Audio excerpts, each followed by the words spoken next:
Sean todas y todos muy bienvenidos a la inauguración de Actividades Académicas 2024 del Programa de Intervención Comunitaria de la Universidad de las Américas. Les informamos que contamos con una intérprete de lengua de señas gracias al Instituto Enséñame. Y antes de comenzar, queremos saludar a quienes nos acompañan hoy. Nuestro vicerrector académico de la Universidad de las Américas, Jaime Fatter. Nuestro director del Programa de Intervención Comunitaria, Andrés Santana. A nuestros académicos, docentes, egresados y muy especialmente a los estudiantes que están presentes en esta inauguración. Y también muy afectuosamente a los expositores que nos participarán hoy en este conversatorio sobre desafíos sobre el bienestar territorial en la era de la inteligencia artificial, por Luis Valenzuela, Carlos Huida, Adriana Sangüesa y Francisco Vergara. En esta oportunidad, considerando el momento histórico que estamos viviendo como sociedad a nivel global, la innovación y el progreso tecnológico de la inteligencia artificial auroran nuevos parámetros de eficiencia y productividad. Y por cierto, también desafíos éticos y morales. Es por esto que nos sumamos a una conversación cada vez más necesaria respecto a los significados e implicancias de estos sistemas. Para dar inicio a esta actividad, dejamos con ustedes a nuestro director del Programa de Intervención Comunitaria, Andrés Santana, quien nos dará unas palabras de bienvenida. Fuerte aplauso.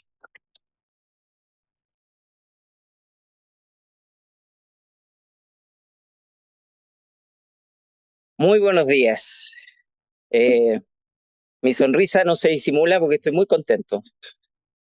Estoy contento porque, nos acompaña, quiero saludar a nuestro vicerrector académico, Jaime Fatter, que nos honra con su presencia, a directoras de escuela, veo varios aquí, a nuestros invitados, a académicos, a nuestros gestores territoriales, coordinadores de intervención comunitaria, ahí arquitectura presente también, veo a Mauricio, y sobre todo muchos estudiantes, me alegra mucho verlos.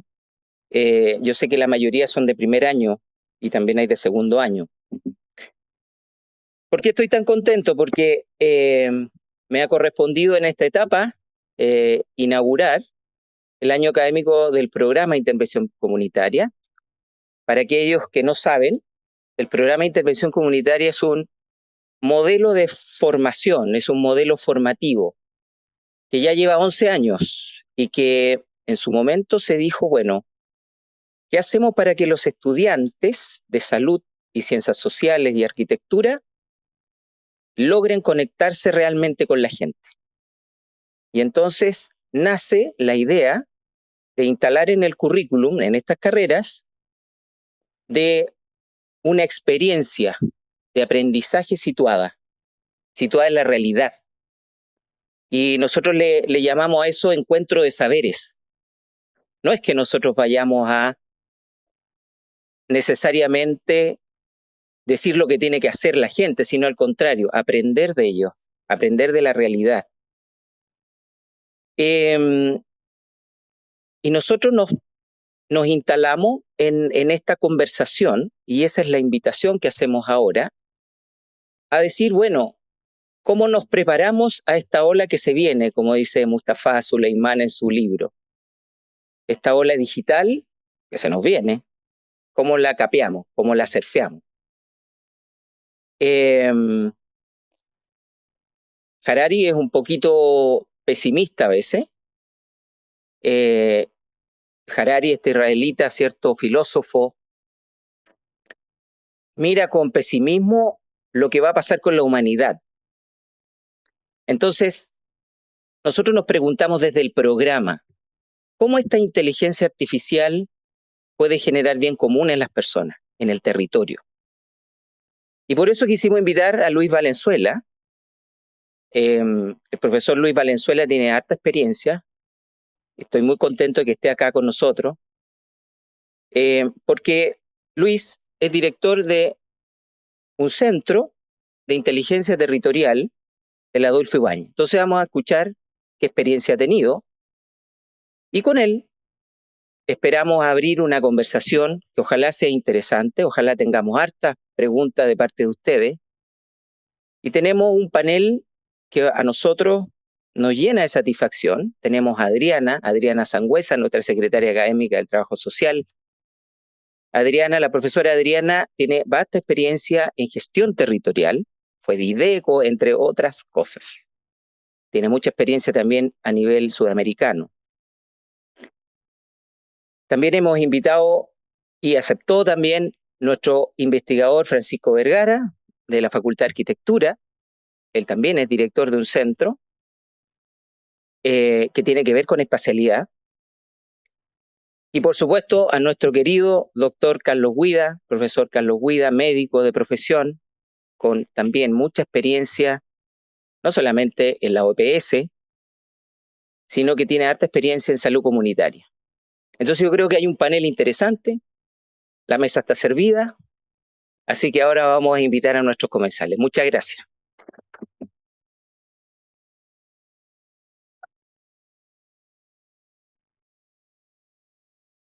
Muchas gracias, Andrés, por tus palabras. Antes de comenzar, les comentamos que al final de la presentación realizaremos un panel de conversación donde se podrán aclarar sus dudas. Para eso los invitamos a realizar sus consultas a través de las papeletas que les entregamos cuando fueron llegando y las va a ir recogiendo parte del equipo. Asimismo, para quienes están conectados vía Zoom, podrán dejar sus preguntas en el panel habilitado en la plataforma.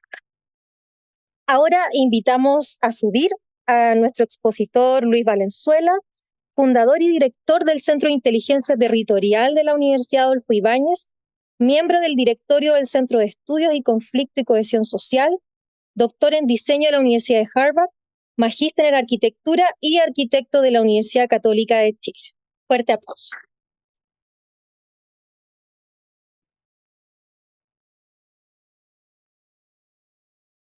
Muchas gracias. Gracias a todos los presentes, autoridades. No me voy a atrever a decir nombres porque la voy a embarrar seguro. Así que agradecido a todos por su presencia en estar acá, haber apartado el tiempo, lo cual es algo tremendamente valioso hoy día. Y tal como lo dijo Antonio, sobre todo agradecer a los estudiantes, ¿no es cierto? Yo todavía me sigo considerando joven hasta que me miro al espejo en la mañana. Y es un placer decir cosas que importan, no decir cosas que uno puede comunicar, que uno puede intercambiar. Así que espero que lo que vamos a conversar hoy día sea resorte de emociones y sobre todo un resorte a la emoción que yo le pido siempre a mis estudiantes, que es la misma emoción que yo llego cada día que hago clases después de 30 años, que es la curiosidad.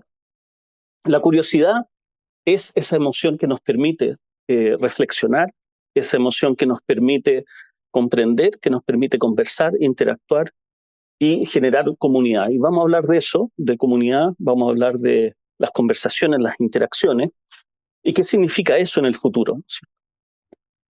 Estoy con el micrófono, sí se escucha. Y de alguna manera dándole muchas vueltas a esta conversación de hoy día, me voy a estar paseando por acá porque siempre en las presentaciones me pongo un tanto nervioso.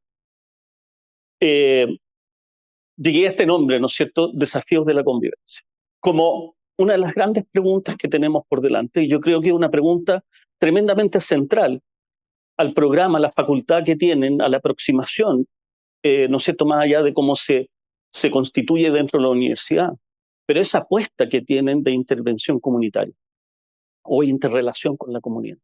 Al fin y al cabo, cada una de sus experiencias como estudiantes y después de estudiantes va a ser parte de una conversación de cómo convivimos juntos. Y eso tiene que ver en cómo construimos nuestro futuro común. Vamos a conversar en ese sentido, ¿no es cierto?, de cómo una universidad se puede situar en una conversación del futuro común. Antonio hablaba de eso, de cómo situarse, ¿no? Y nosotros, después de 13 años que me tocó en la Universidad Adolfo Ibáñez fundar el Centro de Inteligencia Territorial, y que como la primera misión pusimos ser referentes científicos, bla, bla, bla, bla, bla, bla, hoy día cambiamos la misión, ¿no es cierto? Y nuestra misión tiene que ver cómo diseñamos la convivencia. ¿Y por qué tenemos esa misión de cómo diseñamos la convivencia desde el territorio, desde nuestro conocimiento científico? Es porque hoy día a día, nos pasa en cada parte de Chile, en cada parte de Latinoamérica, tal vez del mundo, que hay una tremenda incoherencia, una tremenda paradoja entre ese mundo que generamos con nuestras acciones y el mundo que por adentro anhelamos vivir. Hay frases de oro en Chile, ¿no es cierto? Con la vivienda social, por ejemplo. Me tocó en Cerro Navia.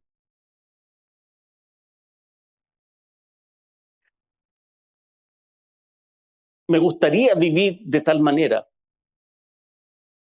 pero las acciones que suceden y lo que todos nosotros como una comunidad, no la autoridad, sino que todos nosotros generan esas acciones de cómo vivimos, hace que lo que estamos haciendo no es lo que queremos.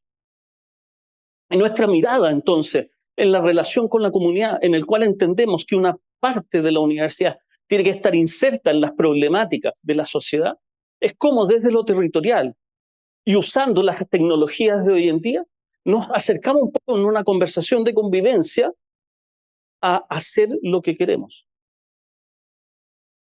Pero para hacer lo que queremos tenemos que entender entonces, o tenemos que tomar una mirada desde el territorio, que es algo que ustedes, ¿no es cierto?, estando en la universidad, les piden que salgan, que se expongan, que conversen, que interactúen con el territorio.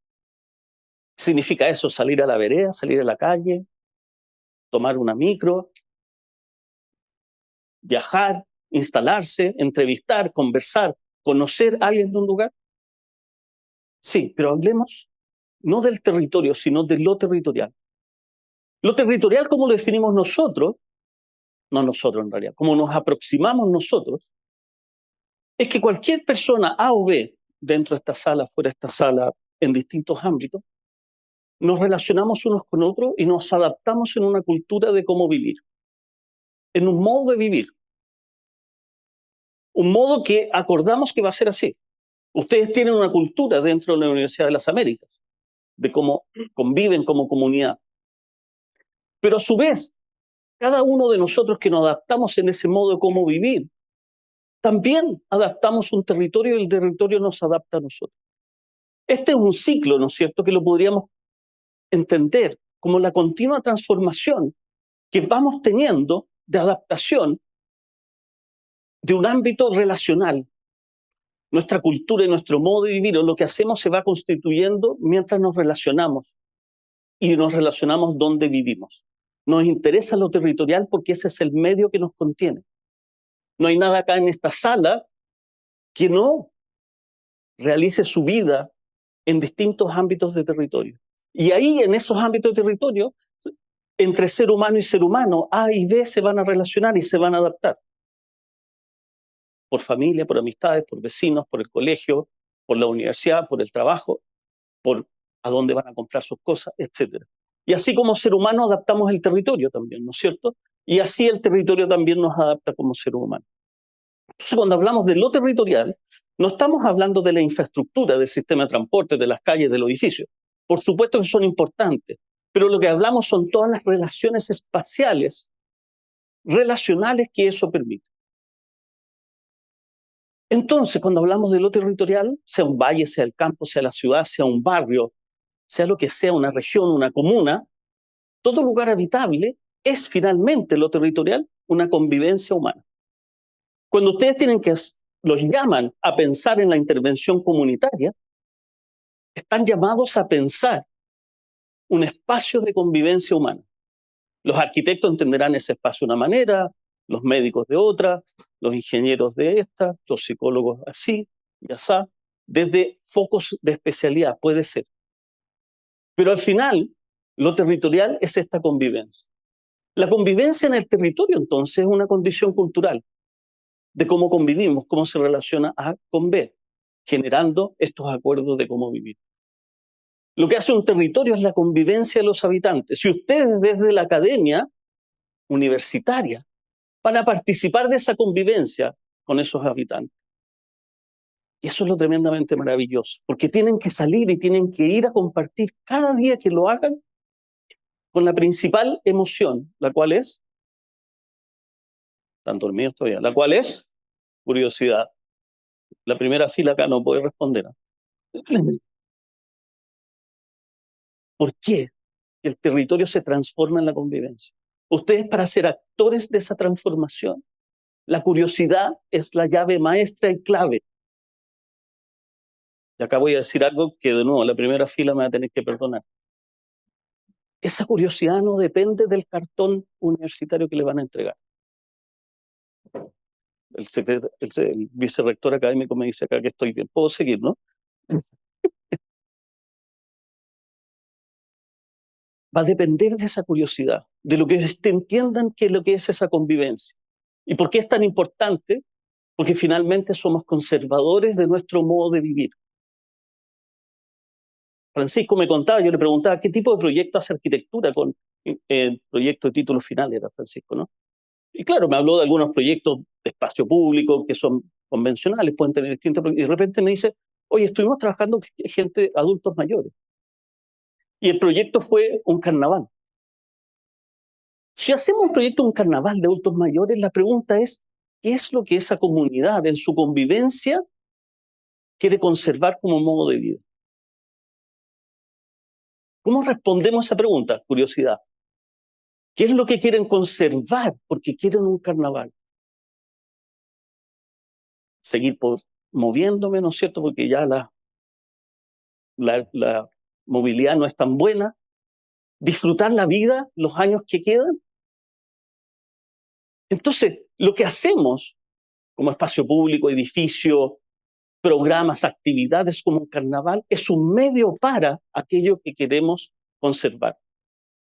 Y toda comunidad, esa comunidad de adultos mayores, ¿no es cierto?, busca su bienestar y siempre va a querer conservar su bienestar y siempre va a necesitar un territorio para hacerlo.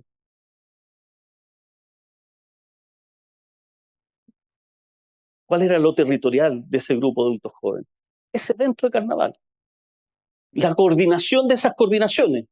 La música adecuada, los globos, la pelota disco, puede ser, etc. Y aquí volvemos y me encantó que Antonio citara a Harari, ¿no?, a la pregunta principal. En su libro Homo Deus, al final, en el último párrafo, Harari nos hace la pregunta, ¿qué es lo que queremos querer? ¿Qué es lo que queremos querer? ¿Qué es lo que una comunidad quiere querer? ¿Qué es lo que quieren querer ustedes como actores principales de esta comunidad? Esa es la pregunta esencial de la convivencia. Ahora, hecha esa entrada, todos necesitamos un territorio para vivir y para convivir. Cuando salimos de nuestro hábitat, necesitamos algo que nos permita vivir. ¿Cómo se llama el planeta de Dune? Se me olvidó. ¿Ah? Arrakis, ¿sí? Cuando estamos en el planeta Arrakis, si es que era ese el nombre, no me acuerdo bien, necesitamos un tubo que asumimos nosotros que es de oxígeno, porque no hay un nivel de oxígeno suficiente, lo que sea. Cuando nos salimos de nuestro territorio, necesitamos reproducir nuestras condiciones de hábitat. Y efectivamente, el marco de desarrollo humano se sustenta en un ecosistema sustentable. Y si no, necesitamos vestirnos con astronautas, marcianos, ¿no es cierto?, auxilio de oxígeno. Y dentro de del hábitat está el habitante. Y dentro de ese está el bienestar humano. Y dentro de ese bienestar humano existe un bienestar personal de cada uno de nosotros, de lo que somos nosotros como seres independientes, con nuestra cultura, nuestra formación, nuestra historia, nuestros antepasados, nuestra familia, nuestros traumas, nuestras felicidades, etc. Pero también tenemos un conjunto de bienestar social o común. Y que se relaciona con muchas cosas, como las emociones de cada uno, el mundo espiritual que tenemos, las capacidades financieras, ¿no es cierto?, intelectual, etcétera, etcétera. Hay como 8 categorías de bienestar. Y entre esto nos relacionamos aquí como servicios ecosistémicos, una palabra un poquito técnica, pero también la gestión de recursos. Y dentro de este mundo, de lo que nosotros hacemos con nuestras preferencias individuales, con el bienestar que creemos que queremos tener y aquel bienestar que acordamos tener socialmente en conjunto, ¿no es cierto?, A con B, es que a través de cultura, economía y gobernanza podemos generar el ámbito lo territorial donde convivimos. Ese ámbito territorial lo adaptamos, ese ámbito territorial lo modificamos según nuestra cultura, cultura en el sentido del modo de vivir, y ese modo de vivir que queremos conservar. ¿Y qué es lo que queremos? Ser capaces de anticiparnos a un futuro basados en evidencia, ese es el futuro común.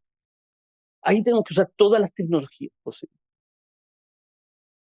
Pero la pregunta de Harari sigue siendo la pregunta principal que nos hace que no somos robots, ¿no es cierto? ¿Qué es lo que queremos querer? Nosotros trabajando, y aquí ya estamos entrando en el CEN, no sé cuánto tiempo me queda, ¿poquito? ¿Harto? Nada. Vemos dos grandes problemáticas en Chile. Hemos trabajado a lo largo de todo Chile. Francisco conoce nuestro sistema de indicadores que hemos construido, hoy día lo llamamos matriz de bienestar humano territorial, y prácticamente cuando uno conversa en el territorio hay problemas de inequidades de género, inequidades de ingreso, inequidades de ciudad, inequidades de lo que quiera, y los desafíos de cambio climático. Muchos me han criticado esta posibilidad, me dicen, Lucho, ya no es desafío, esto es crisis climática. Y por otro lado tenemos dos grandes herramientas, la herramienta de la productividad, todo el mundo empresarial, y las herramientas de la gobernabilidad, todo el mundo público. Entre medio hay otras fundaciones, etc., ¿no? Ustedes están llamados a atender por lo menos a estas dos grandes problemáticas de aquí a los 10 años que vienen, de las inequidades y de las crisis de cambio climático. Dentro de ella nosotros hemos apuntado el bienestar, como está ahí, esta la voy a pasar rápido. Después, en la crisis de cambio climático, estamos apuntando a poder generar indicadores de sostenibilidad orientados a lo territorial, a la convivencia, a los desafíos de convivencia. En la gobernabilidad hemos implementado la matriz a nivel de los gobiernos regionales y municipios. Hoy día se toman decisiones con ella, con una serie de elementos dentro de ella, y la productividad es con los ámbitos que estamos trabajando hoy día con grandes empresas también, cómo la productividad puede dar un sentido en este desarrollo humano del territorio. Obviamente todos estos elementos están relacionados unos con otros, ¿no? La productividad, cómo puede tomar sentido para las inequidades, cómo tenemos productividad sustentable, la gobernabilidad en términos de garantizar estándares de sustentabilidad para responder al cambio climático, resiliencia, etcétera, etcétera, etcétera. Me pasé uno ahí sin querer. Dentro de esto hay dos grandes elementos que arman un campo gravitacional muy importante. Un elemento global, que son los Objetivos de Desarrollo Sostenible. En algún minuto en su carrera los van a oír, si es que no los han oído todavía. Son grandes objetivos de Naciones Unidas 2030 que está bastante cerca, ¿no es cierto? Lo cual nos apuntan a que tenemos que llegar de alguna manera para allá. No está muy claro cómo. Pero por otro lado, la gran deuda en Chile, en Latinoamérica, que es el propio derecho democrático de cada uno, ciudadano, de ser partícipe en cómo quiero convivir. La participación y la voz local. Y ustedes a través de la intervención comunitaria están siendo testimonios de esto. Están ejerciendo esa capacidad local dentro de este ecosistema de problemáticas y herramientas a resolver. Y ustedes con el programa que están viendo de intervención comunitaria están diseñando la convivencia y la invitación es a que cada vez sea más basado en evidencia. ¿Cómo lo hacemos nosotros? Y aquí sí ya vamos en la parte final, explicando la matriz. No vemos el desarrollo como un crecimiento, como fue, ¿no es cierto?, el concepto de Washington en los años 80, que apuntaba al crecimiento con el PIB, incremento del ingreso, etcétera, tecnificación, industrialización, porque eso no se ha hecho cargo de la pobreza que tenemos, de la pobreza multidimensional, lo que quieran, como quieran calcular. Y en cambio hoy día no se habla, no hoy día, desde los finales de los 90, no se habla del desarrollo como un desarrollo de crecimiento, sino que el desarrollo como una oportunidad para que podamos expandir las capacidades a través de reales opciones. Una plaza no es importante por la plaza, sino por lo que las personas logran de desarrollar sus capacidades en ella. Los niños de jugar, las mamás de descansar un poco, y así sucesivamente. Un colegio no es importante por la sala en sí mismo y los escritorios, sino para que todos los estudiantes sean educados. Y eso nos da una amplificación de oportunidades. Y por eso es tan importante expandirlas. Y ese desarrollo nos lleva a un bienestar, ¿no? Y este es un continuo proceso que nosotros podemos, y lo hemos hecho a través de una serie de tecnologías, metodologías, algoritmos, un proceso permanente de ampliación de capacidades de las personas, de ser capaz de escribir, leer, comunicarse, estar saludable. Tiene que ver esto con el territorio. Como antes nos dijimos, vivimos en un territorio, ¿no es cierto? Bueno, los elementos están disponibles en el territorio o están lejos de él. Y por ende, a pesar de que existan, si no están a mi alcance, no existen. Y no se puede lograr esta curva, ¿no es cierto?, de pasar de la pobreza a un desarrollo y un bienestar. Y aún así, esto, si lo logramos hacer, el gran punto, ¿no es cierto?, es poder vivir en coherencia, poder convivir como lo decíamos antes. Lo que hemos hecho hoy día, a lo largo de todo Chile, después les voy a dejar la página web para que la puedan mirar, es que hemos construido 18 indicadores base, que ya lo estamos aumentando, donde podemos medir cualquier barrio con cualquier barrio de cualquier ciudad, con cualquier comuna de Chile, entender, por ejemplo, la brecha de acceso a áreas verdes, la brecha colegio, la brecha salud, las distintas condiciones en él. Podemos, dentro de una comuna comparada con otra, un valle, un lugar rural, alguna ruralidad en el alto altiplano, entender qué es lo que una comunidad acuerda como un estándar para ese modo de vida. Porque los estándares pueden ser distintos de acuerdo a modos de vida distintos. Entonces, entender en convivencia cuál es esa brecha de bienestar. Podemos entender cuántas mujeres, niños, hombres hay. Podemos inclusive anticiparnos y diseñar distintos escenarios. A esta comunidad que existe en la ciudad de Los Ángeles, ¿no es cierto?, en la región de Biobío, que tiene bajo acceso a áreas verdes, ¿qué es lo que quieren? ¿Un gran parque de 2 hectáreas o 12 plazas de 1 hectárea cada uno? ¿Quién decide eso?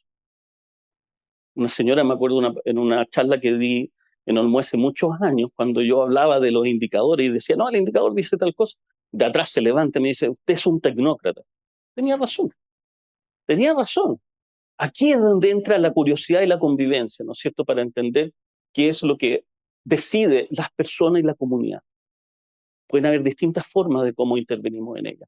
Y eso va transformando y va convirtiendo un territorio en una nueva situación de bienestar, donde nuevamente podemos reflexionar. Acá, este es el parque que se inauguró hace unos 2 años, Cerro Navia, el Parque La Hondonada, en el poniente de Santiago, y el alcalde 7 años antes nos preguntó cuánto iba a aumentar el acceso a áreas verdes, ¿no es cierto? Aquí no está el parque, acá está el Parque La Hondonada, y lo que muestra estas manzanas con más verde es la oportunidad de las personas de acceder al área verde. Podría ser un colegio, etc. Entonces no estamos midiendo la infraestructura, sino que la oportunidad de ir a ese lugar. Y eso está medido con algoritmos, con un montón de cosas, para que esa oportunidad de ir, ¿no es cierto?, sea un tiempo razonable, que realmente responda al vivir de las personas. Y estos lugares, más allá de lo que nosotros vamos pensando, que uno dice, bueno, esto en el día de mañana lo vamos a suplir, va a ser respondido de otra manera, cuando uno mira las ideas que tenemos hacia futuro de cómo debe ser nuestro territorio, hay cosas que se repiten y repiten. La educación podrá ser online, hay un gran debate, dice que no, que la conversación entre nosotros es muy importante. Este es el proyecto de Line, uno de los proyectos más ambiciosos y futuristas que se está construyendo en mitad de Arabia, por ahí, en Neom, al lado de Arabia Saudita. Y la imagen, ¿no es cierto?, que están generando es esta imagen, al medio de esta línea dentro del desierto. Una construcción diseñada, ¿no es cierto?, de estas. Tomé el tema áreas verdes porque es más fácil de asimilar. Cuando uno ve otras películas como Tomorrowland, también sucede lo mismo. Intergaláctica, ¿no es cierto?, en la estación espacial, se me olvida el nombre también, se empieza a reproducir lo mismo. Hay algo que conservamos y llevamos adelante y repetimos y lo necesitamos, ¿no es cierto? Entonces, ¿qué es la innovación? No voy a responder eso. Y cuando tenemos otras películas como Wall-E, las películas están en recuperar ese territorio que perdimos, ¿no es cierto? Mandaron a toda la humanidad en un crucero transgaláctico, estaban todos grandes, obesos, ya no podían ni caminar, hasta que Wall-E encuentra nuevamente una planta que simboliza que podemos volver a ese territorio. Y cuando eso no pasa, volviendo a la imagen de Dune, ¿no es cierto? Mi saga favorita, el lado oscuro de la fuerza, en el lado que nos convertimos casi en una máquina, que nos convertimos en destrucción, etcétera, es un lado que deja fuera este bienestar.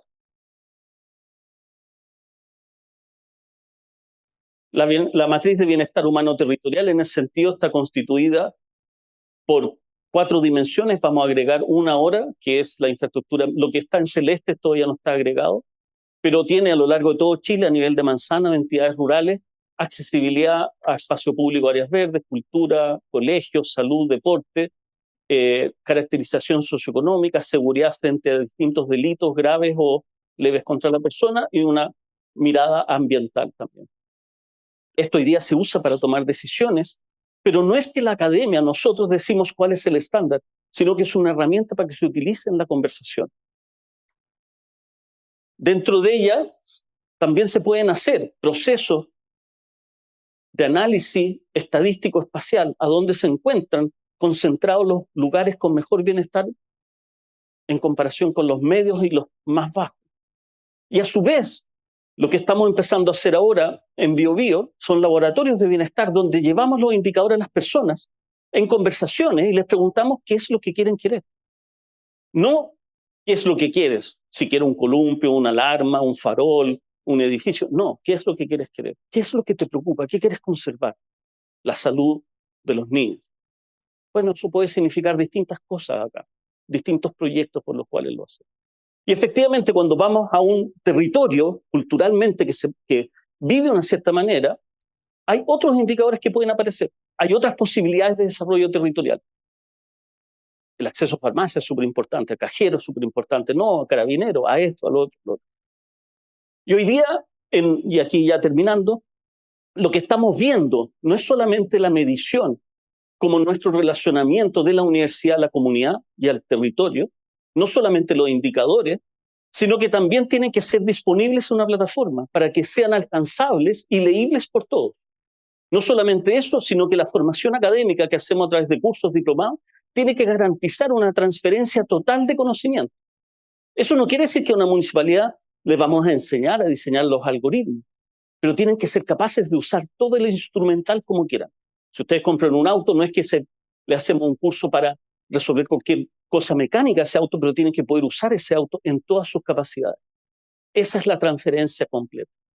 Y el cuarto elemento dentro de esta pata de relacionamiento comunitario que tenemos tiene que ver con laboratorio, es decir, el proceso de instalación de evidencia en la conversación de convivencia. Estamos acompañando y vamos a empezar un proceso ahora que va a durar 1 año de estos laboratorios. Y estas son las 4 herramientas desde la academia con incidencia en lo público, en lo social, en lo comunitario, que hoy día queremos dar testimonio y queremos dar a Chile, por Chile, como el verdadero vínculo de lo que debe ser la universidad con el desarrollo de nuestro país. Muchas gracias. Sí, ahí está el vínculo de la matriz, mi celular y correo electrónico, cualquiera que quiera entrar en ella. Hay una parte de visualización que es gratuita, pero hay otras cosas. Gracias. Luis, muchas gracias, Luis, por tu presentación. Y ahora invito a nuestros panelistas a subir al escenario para compartir reflexiones con lo que acaba de presentar Luis. Carlos Huida, doctor en medicina de la Universidad de la República de Uruguay, posgrado en salud mental y psiquiatría comunitaria en la Universidad de Chile y director del Departamento de Salud y Desarrollo Comunitario de la Universidad de las Américas. Adriana Sangüesa, trabajadora social de la Universidad Católica Cardenal Silva Enríquez, magíster en Gobierno y Gerencia Pública de la Universidad de Chile y secretaria académica de la Escuela de Trabajo Social de la Universidad de las Américas. Y Francisco Vergara, arquitecto urbanista de la Universidad Central, magíster en arquitectura de la Pontificia Universidad Católica de Chile, doctor en planificación de desarrollo de la Universidad de Londres y director del núcleo del Centro de Producción del Espacio de la Facultad de Arquitectura, Animación, Diseño y Construcción de la Universidad de las Américas. Les brindamos un fuerte aplauso.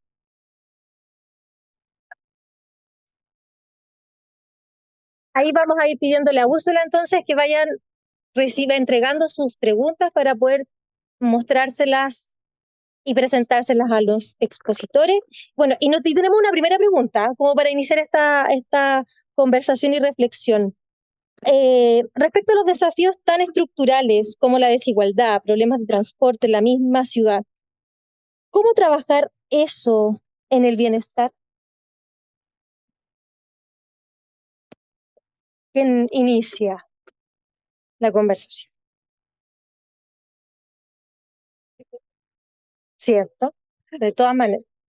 A veces conviene y no conviene, entonces las damos primero. Primero quiero contestar la pregunta de cómo queremos vivir que plantea Luis, para plantear un agradecimiento. Por lo menos mi impresión es que todos queremos vivir en equidad, con cierta igualdad, etcétera. Y ante eso quiero saludar al director del programa de Intervención Comunitaria por invitarme, pues aún siendo el 50% de la población, solo soy la representación del 25% en esta escena. Entonces le quiero dar las gracias, que tengamos un espacio de mirar la ciudad, de mirar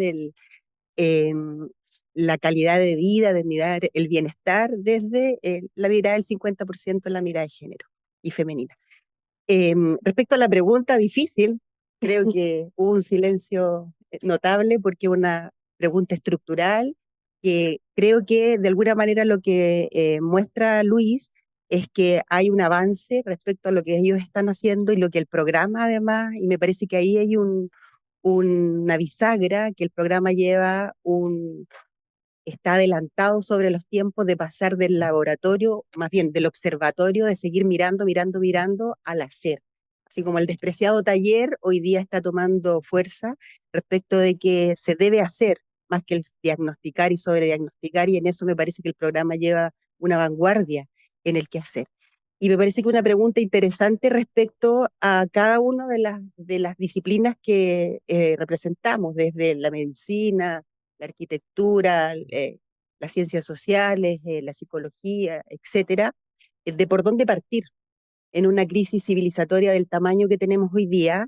Me parece que allí el programa tiene un qué decir un poco más avanzado que el resto de la academia tradicional, respecto a que puedes decir algo porque ya estás en el lugar, ya tienes muchos datos, y la universidad en eso tiene, no digo esta universidad, sino que en lo que nos toca a nosotros, los académicos digamos, a la docencia, es dar algunas respuestas para el quehacer.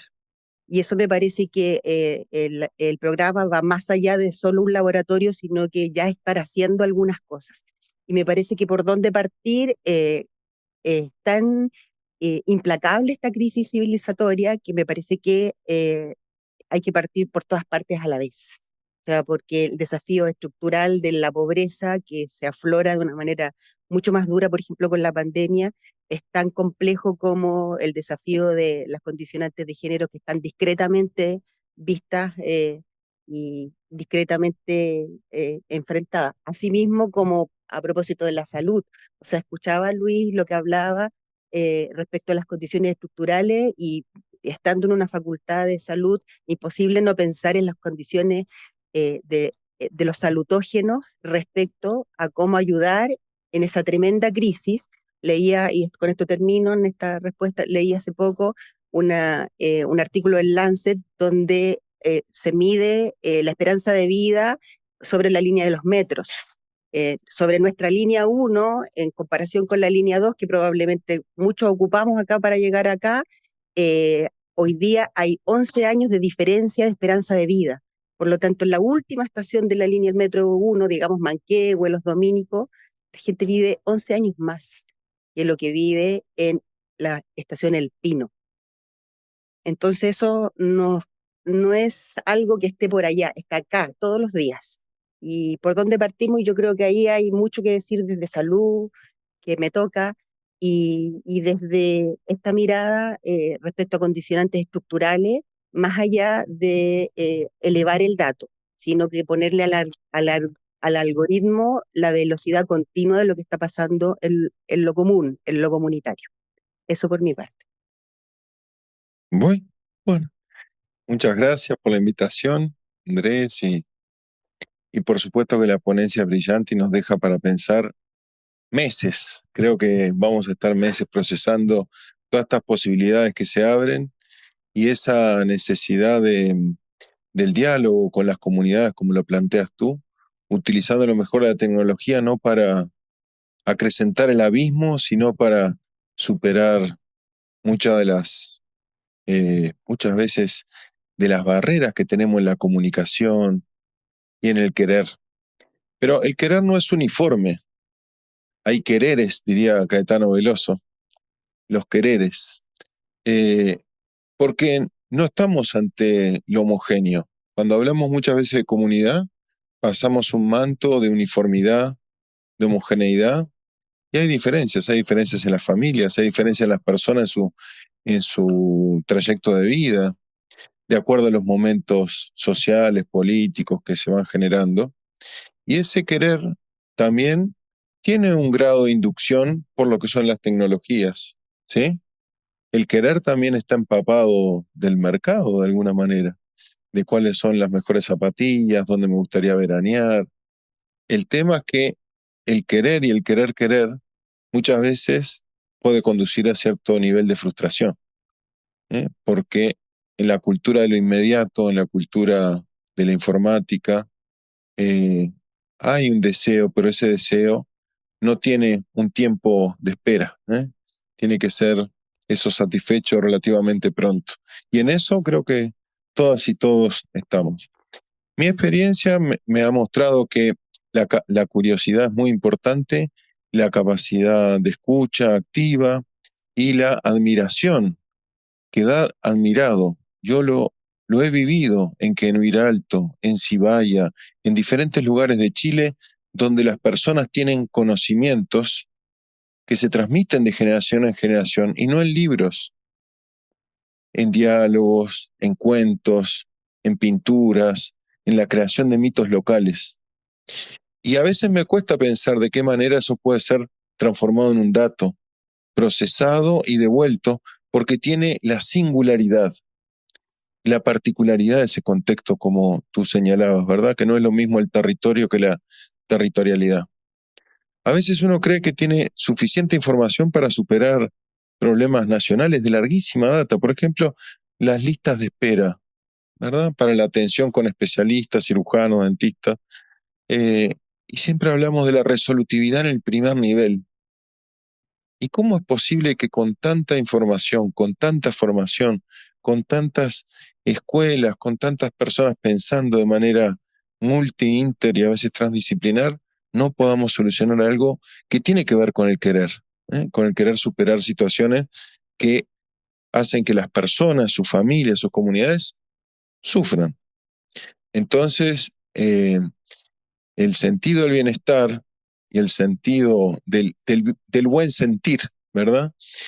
A mí me conecta este querer también con lo que me ha tocado vivir en otros lugares de América Latina, para cerrar, y que hace a la dimensión del creer y la trascendencia, no en un universo simbólico de dioses, sino de las propias comunidades, de lo comunitario, de cómo se transmite de una generación a otra determinados saberes y cómo ese diálogo se puede establecer y cómo se puede superar.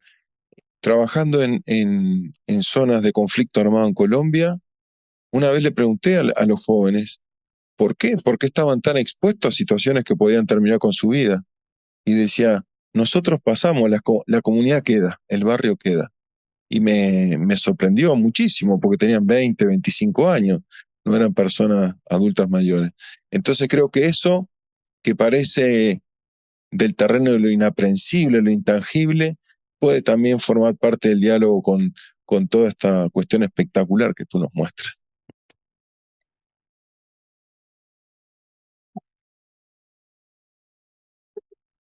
Sí, primero agradecer bueno, la invitación, a Lucho por la presentación del IBT, que lleva hartos años difundiendo diferentes hallazgos sobre realidades territoriales y visibilizar el problema del territorio a nivel de tomadores de decisión, que yo creo que eso ha sido una de las, por decirlo así, mayores énfasis que se ha dado en las cosas que están haciendo desde ahí del Adolfo Ibáñez, y que es bien valioso.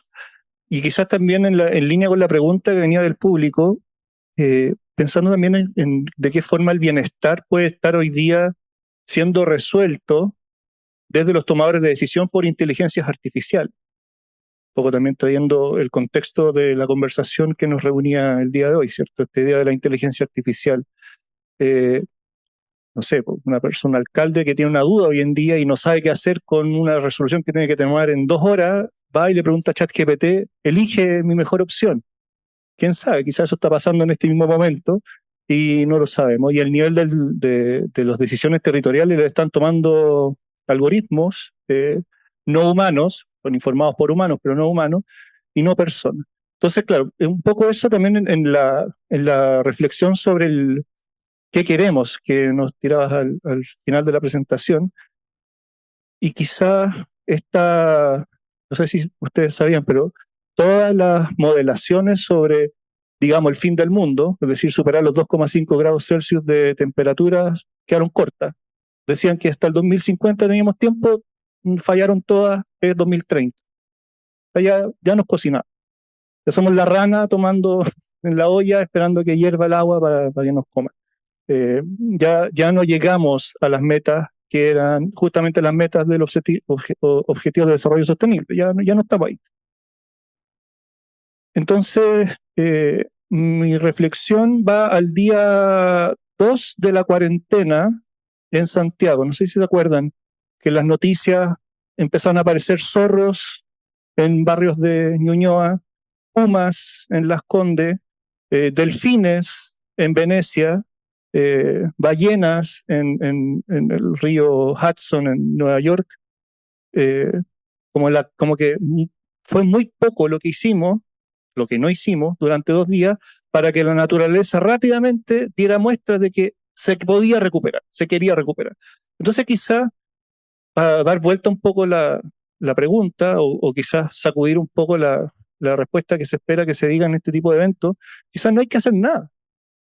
Quizás que hay que retraerse y en vez de buscar acciones que ya demostramos que fallamos, hicimos una predicción, hicimos un plan mundial para resolver el problema del cambio climático que estaba mal hecho, ahí los cálculos no funcionaron, o simplemente la actividad humana no era lo que se esperaba, no estaba bien medida. Quizás lo que hay que hacer es retraerse y reflexionar un poco antes de tomar decisiones. Tenemos mucha evidencia, tenemos mucha información, y eso es algo que justamente quizás hoy día todavía las inteligencias artificiales no pueden hacer, que es detenerse días, horas, años a reflexionar sobre qué hacer. No avanzar, no hacer nada por un tiempo. Está un poco también reflexionada sobre esta idea de lo conservador. ¿Cuál es el proyecto imaginativo de lo que hoy día se conoce en el mundo de las tomas de decisiones como los grupos conservadores? ¿Qué imagina el grupo conservador hoy en día? ¿Cómo conserva la sociedad? ¿Cómo conserva el ecosistema? De momento parece ser que no ofrecen nada muy distinto a lo que vienen ofreciendo durante los últimos 100 años esos grupos conservadores. ¿Podrían ofrecer algo distinto? Quizás no han tenido tiempo de sentarse a reflexionar sobre qué es lo que van a ofrecer para lograr conservar. Estoy hablando de grupos conservadores, no estoy hablando de conservacionistas ecológicos, no estoy hablando de Douglas Tompkins, estoy hablando de grupos conservadores que toman decisiones desde un moto del conservadurismo como ideología. ¿Qué ofrecen imaginativamente esos grupos conservadores hoy en día? No es una pregunta retórica, es una pregunta real. No sé qué ofrecen de distinto. Porque si conservar la imaginación que llevamos teniendo ya no es imaginativo, proceder a imaginar necesita de un proceso reflexivo previo que la humanidad no se ha dado ese tiempo. Se lo dio en la pandemia, como les digo. Yo creo que hubo 1 mes, 2 meses en que justamente nos detuvimos como sociedad. En el caso de Chile fue muy evidente, porque veníamos de una sociedad en ebullición. De repente se corta esa sociedad en ebullición, nos encerramos y nos pusimos a reflexionar durante 2 meses. Pero rápidamente nos reactivamos desde lo que se llamó el teletrabajo y todo eso, y ya el espacio reflexivo no fue lo suficientemente largo como para tomar decisiones que generaron impacto a largo plazo. Entonces, quizá sobre la pregunta que venía del público, más que lograr el bienestar, quizá hay que ponerse a reflexionar qué entendemos o qué queremos antes de tratar de hacer algo de nuevo rápido para mañana o para ayer, que sea urgente y que tenga sentido de urgencia, cuando en realidad las cosas importantes ni siquiera sabemos cuáles son. Gracias, Francisco. Hay una pregunta que viene del Zoom, de Luis Gómez. Dice, ¿qué tan preparadas están las personas que están día a día en los territorios para poder avanzar hacia las mejoras de la inteligencia artificial, la cual promete? ¿Será necesario capacitarlos en aquello? Yo no sé si puedo responder a esa pregunta, la verdad. Está fuera de mi especialidad. Ahora, como poniéndome fuera de la especialidad, yo creo que toda persona, me voy a ir bastante más atrás, desde que nace se está preparando, digamos, y esa preparación puede ser formal o no. El ejemplo que tú das de los barrios de Colombia, ¿no es cierto?, de jóvenes que tienen que combatir, bueno, se preparan de alguna manera para combatir. Su conservar ahí es que hay que sobrevivir, o sea, por eso estamos en guerra, por eso estoy dispuesto a morir. Me ha tocado mucho viajar a Colombia y entender eso, ¿no? Entonces sí, creo que todos vamos a necesitar prepararnos para eso, y creo que van a haber muchas maneras y modos de prepararse para eso también. Y creo que el gran desafío que las universidades ven a esto como una gran amenaza, ¿no es cierto?, es porque yo creo que en parte, esto ya es totalmente especulativo mío, pero en parte es porque los modos de aprender acerca de la inteligencia artificial va a venir de muchas maneras, de muchos modos, y uno de esos va a ser la academia. La academia antes era el centro que concentraba el poder del conocimiento y del saber y de la habilitación a ejercer, por eso hablaba del cartón en cierto minuto, ¿no es cierto?, a ejercer una profesión, una expertise, una especialidad. Yo creo que la inteligencia artificial voy a usar una palabra tal vez no adecuada, pero va a democratizar o universalizar, si podemos decir, modos de poder llegar a ella de otra manera que no son los modos convencionales de los sistemas de educación que tenemos, que vienen de eras victorianas o antes también. Y eso tiene riesgo, que es la otra parte que me imagino de la pregunta que se hace por Zoom. Por supuesto que tiene riesgo, absolutamente. O aprender a hacer muchas cosas que tal vez moral y políticamente, éticamente, no queremos que personas adquieran esa capacidad, adquieran ese potencial. Por ende, creo que las conversaciones, volviendo a ese tema, la relación social, las comunidades, van a tener cada vez más importancia. No digo en ese control, pero en poder entender qué es lo que queremos y qué es lo que no queremos, ¿no es cierto?, dentro de este aprendizaje que va a ser universal. Universal con ciertas condiciones de poder tener, qué sé yo, conexión a internet, algún aparato poderoso computador, que ya lo tenemos en todos nuestros celulares, etcétera, etcétera. Pero estamos entrando en ese sentido en una era de las comunidades, en una era del relacionamiento, una era de la colaboración. Y eso está en el centro de la inteligencia artificial. Ahora, a la gente de Zoom vuelvo a declarar que no es mi área de mayor experiencia, es más especulativo. Y esta pregunta es para ti, Luis. ¿Cómo consigues los datos territoriales para hacer los análisis? Muy buena pregunta. Ahora sí puedo hablar. Nosotros nos hemos puesto como objetivo, no intransable, pero sí el objetivo es de nunca comprar datos. En parte por eso hemos podido construir la matriz que hoy día está a lo largo de todo Chile, manzana por manzana, entidad rural por entidad rural, en una desagregación de escala del territorio enorme. Porque sería imposible mantener un sistema de indicador a lo largo de Chile si compraras data, y sería imposible además actualizarlo.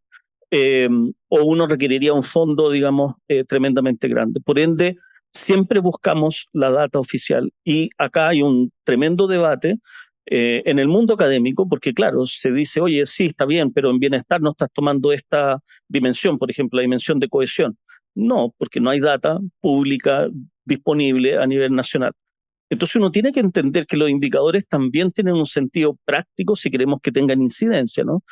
Y por eso hemos puesto esta mirada siempre a utilizar data pública. En el caso de Chile, somos tremendamente afortunados porque hay mucha data pública, alguna está disponible bastante directa, otra hay que pedirla por ley de transparencia y uno adquiere ahí la maña de cómo hacerlo. Es una cosa como de ir tratando, pero hoy día se puede levantar mucha información. Hay mucha información, no faltan algunas más, por supuesto, pero hay una disponibilidad muy grande.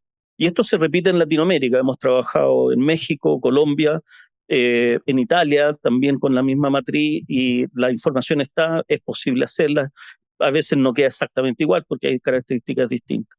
Pero el insumo hoy día es un insumo que más allá de tener el esfuerzo de las personas por adquirirlo y tenerlo, después sí, cuando uno lo tiene hay que darle una arquitectura, ¿no es cierto?, para ese algoritmo, ese indicador que uno quiere a donde quiere colocar ese insumo para que funcione.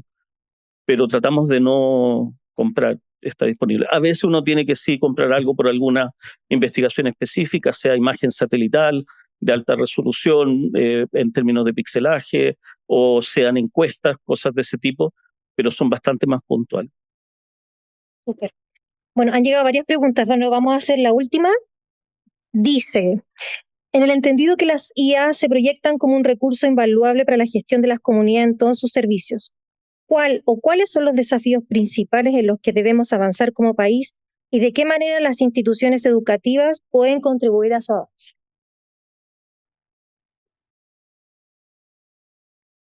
Yo quiero tomar la respuesta, lo que me da la impresión que puedo colaborar con esa respuesta, con lo que contestó Luis a propósito de qué hacer con la inteligencia artificial, cómo prepararse. Entonces, lo primero que me surge es que la inteligencia artificial ya está, o sea, no podemos ni prepararnos, ni coronarla, ni negarla, es como eh, el momento que llega la imprenta o después de la revolución industrial, o sea, ya existe. Ahora, lo que sí me parece que es interesante, un poco lo que relata Luis a propósito, y Carlos muy bien a propósito de los territorios, que esa inteligencia artificial inevitablemente está aquí, entre medio de nosotros, y que en los territorios se vuelve una inteligencia más que artificial, natural. Y esa inteligencia natural es de cómo las personas viven los lugares, viven los territorios, viven las geografías de las emociones de esos territorios. Por lo tanto, esa geografía que se vuelve natural también es orgánica, y orgánica a las instituciones, al bueno, al malo, etcétera, que vive en ese lugar. Por lo tanto, lo primero que creo y que me parece que todos los que trabajamos en intervención directa o nos ha tocado directamente convivir en zonas tan extremas como la muerte, con la muerte, como lo que habla Carlos, o en comunidades más cuidadas, es que esta inteligencia artificial nunca reemplaza la sabiduría comunitaria. Por lo tanto, prepararse para ello no tiene que ver con ejercitar un músculo. Sí, yo creo que la preparación tiene que ver con el realce al factor humano, al contacto, al saber qué pasa en esa comunidad, que la inteligencia artificial no va a ser tan rápida para ver que aquí hay algunos que están un poco más aburridos, que hay otros que están más interesados, y que eso tiene que ver con este territorio. Y eso tiene que ver con el contacto día a día, y que es irreemplazable del fenómeno de la inteligencia artificial. Hace unos días atrás murió el señor creador de la molécula de Dios o del bosón de Higgs, que es capaz de crear materia. Materia que uno puede decir, ya, entonces está todo dicho, no tenemos nada que hacer. Sí, tenemos mucho que hacer, porque aún, no obstante, creando materia, aquí en cada uno de nosotros están pasando procesos orgánicos que no van a esa velocidad de la inteligencia artificial ni de la creación de materia. Por lo tanto, allí sí que podemos sí prepararnos, más bien tener una alerta sobre lo que está pasando, porque toda esa inteligencia no hace sobre peso sobre lo que es la condición humana, de la confianza, del amor, del acoger, de la caricia, en fin, de muchas otras cosas. Súper. Sí, Qué bueno. Me diste pie recordé a Carlos Vaz Ferreira, un filósofo de mis tierras natales, y que con Yamandú Acosta, uno que es contemporáneo, también otro filósofo, decían que el pensar tiene que ser solidario con el sentir, con el querer, ¿verdad? Y con un hacer. Y que muchas veces va el pensar solito y lo otro es como un apéndice. No, tienen que estar conjugados.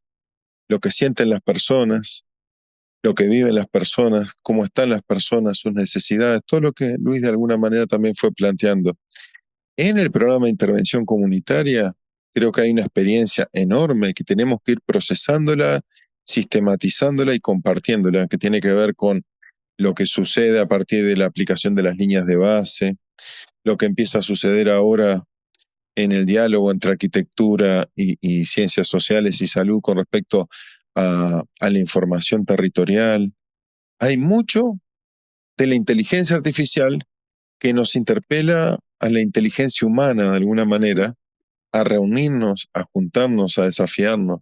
Este mismo encuentro que hoy tenemos hoy, me parece ineludible comenzar a colaborar con el laboratorio, con Adolfo Ibáñez. Llevémosle nosotros también cuáles son nuestros desafíos, cuáles son nuestras dudas, qué piensan los estudiantes.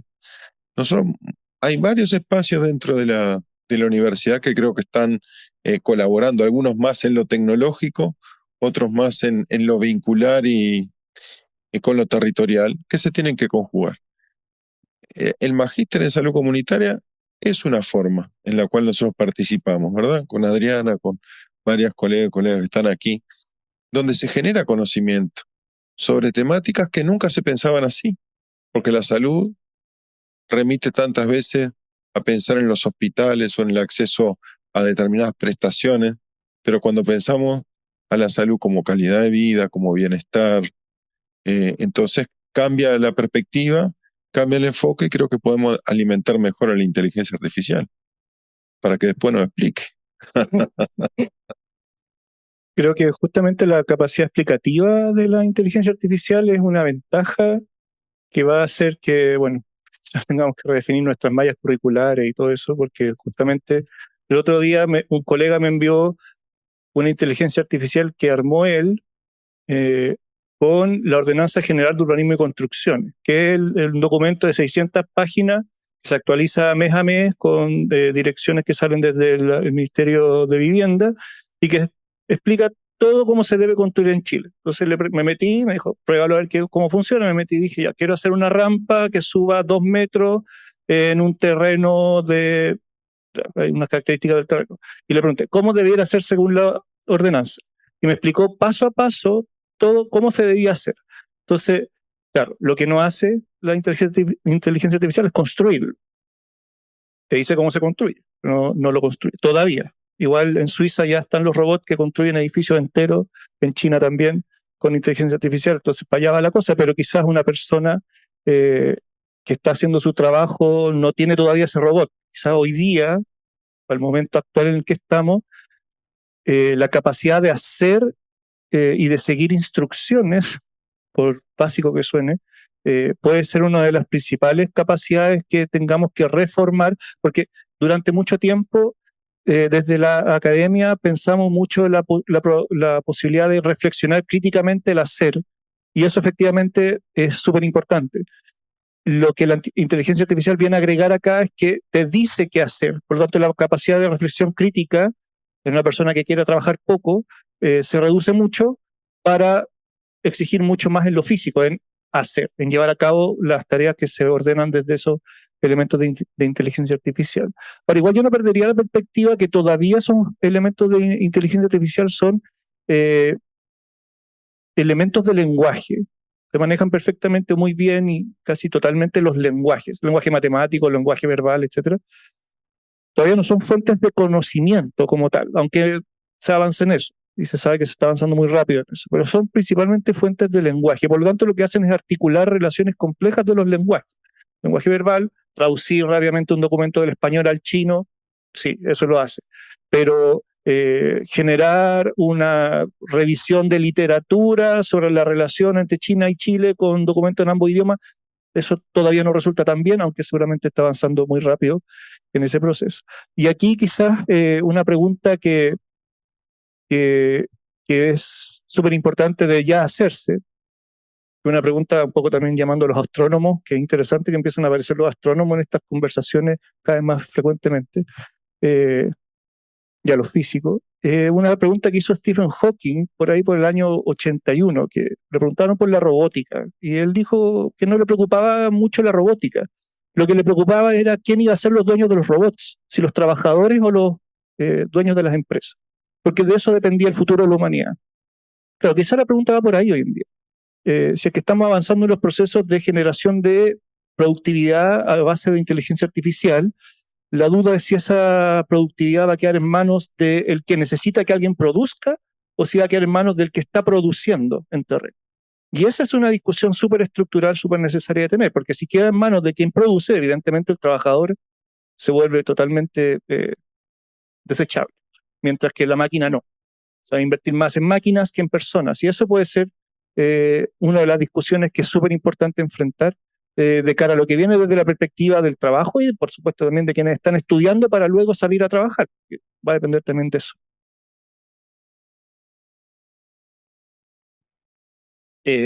Yo creo que de mi perspectiva, estaba anotando acá por una pregunta que me tomó de sorpresa. Yo creo que hay tres mundos en los cuales necesitamos avanzar en esto, tres ámbitos muy grandes. Uno, el bienestar, hemos hablado de eso harto, y ahí dentro de bienestar uno puede recalcar dos cosas, que es educación y salud, ¿no? Como dos cosas esenciales. Eh, que la inteligencia artificial, que hoy día en realidad no la tenemos, es un catálogo de data todavía integrado de una manera inteligente y coordinada, pero inteligencia artificial en sí misma todavía no tenemos. Pero en educación y salud, obviamente que hay un gran desafío, va a entrar fuertemente, va a cambiar el mundo, ya lo está cambiando. Creo que todo ámbito es dentro de los servicios que necesitamos, todo tipo de servicios, desde telefonía hasta lo que se imaginen, no voy a dar ejemplos. Después el tercer gran ámbito, creo yo, son los procesos de fabricación, procesos de lo que quiera que se imaginen en el mundo de procesos. Y esas tres áreas, bienestar, servicios, procesos, en mi cabeza son tres grandes nodos que requerimos atender y anticiparnos lo más que podamos. Y yo diría que ese tercero, el cuarto que estoy diciendo ahora, y ojalá, y este es más bien un anhelo mío, ojalá la inteligencia artificial, cuando realmente surja y en este proceso que está surgiendo, el ejemplo que dio Francisco de cómo hago la rampa de algo que todavía va a suceder, ¿no es cierto? Es una anticipación de un diseño arquitectónico, ingeniería, pero ojalá la inteligencia artificial nos permita anticiparnos y no ser más reaccionarios, ¿no es cierto? De nuevo me voy a colgar de tus palabras, pero el pronóstico teníamos de subir la temperatura del planeta 2,5 años al 2050, ahora es 2030. Bueno, ojalá con la inteligencia artificial podamos hacer esa anticipación de una mejor manera. La capacidad de anticiparnos es fundamental y es una herramienta poderosísima la que tenemos por delante. Gracias. Y con esta última reflexión entonces vamos a cerrar este panel. Agradecemos a nuestro expositor y también a nuestros panelistas, así que les vamos a dar un fuerte aplauso.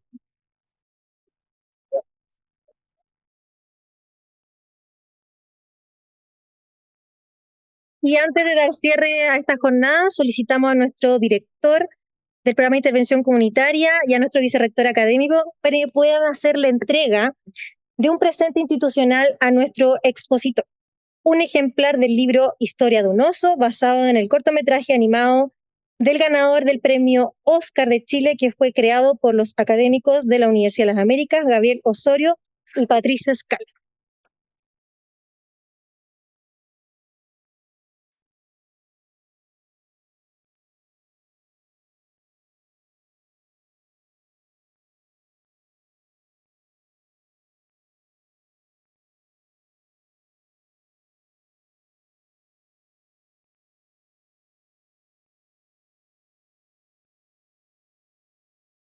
Muchas gracias, Luis, y por supuesto a todos ustedes que nos acompañaron durante esta jornada.